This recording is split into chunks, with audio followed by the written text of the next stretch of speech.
Napakarami nagtatanong nito tungkol sa e-travel, na kung paano daw kapag nakalimutan na nila ang kanilang email address at password at hindi na nila ma-open ang kanilang account. Ano daw ba ang pwedeng gawin?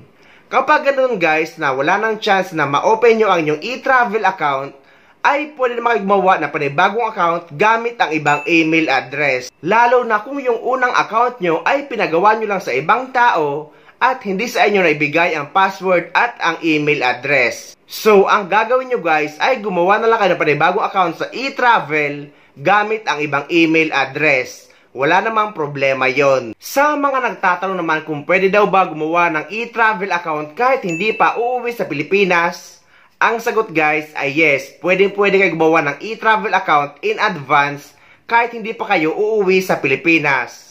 Hanggang doon lang kayo sa personal information. Saka lang kayo magpuproceed sa new travel declaration kapag 3 days na lang ay flight nyo na pauwi sa Pilipinas or papunta sa ibang bansa. Pero pwede naman practicein at pwede namang i-proceed hanggang sa makakuha kayo ng QR code. I-delete nyo na lang sa travel history para hindi magkadoble-doble kapag nag-register kayo kapag malapit na ang flight nyo. Sa mga nagtatanong naman kung ilang araw daw ba bago mag-register sa e-travel. Ang pag-register sa e-travel guys ay 3 days bago ang flight nyo. Kahit anong araw basta sa loob ng 3 days bago ang flight nyo pauwi sa Pilipinas or papunta sa ibang bansa. Pwede nga kayo mag-register kahit nasa airport na kayo. Pero mas maigi in advance para hindi kayo gahol sa oras. Again, constant reminder lang po, 72 hours po, kailangan i-fill out na po natin. Prior to our flight, we can fill out na po our e-travel before departure or before arrival. So habang nag-i-empake po, pwede na po tayong mag-fill out.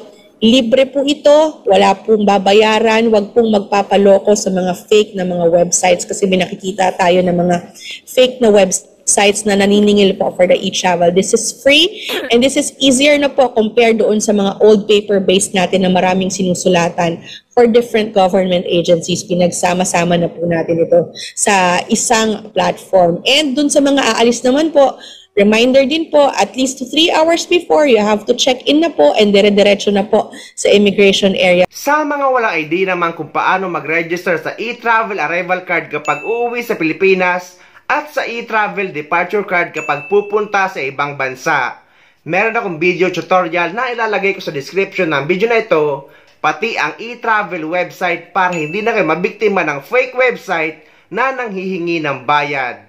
Dahil inuulit natin guys na ang e-travel registration ay 100% free.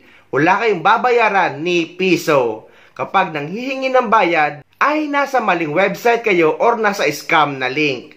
Kaya ilalagay ko na ang tamang link sa description ng video na ito para hindi na kayo magkamali. Sa mga nakalimutan naman mag-register sa e-travel dahil guys hanggang ngayon ay required ang pag-register sa e-travel kapag pauwi ka sa Pilipinas at lalong-lalo na kapag pupunta o pabalik ka sa ibang bansa. Para sa mga Pilipino, lalong-lalo sa mga kababayan nating OFW. Pwede kayo mag-register doon guys sa loob ng Clark Airport dahil may makikita kayo doon mga desktop kung saan pwede kayo mag-register doon.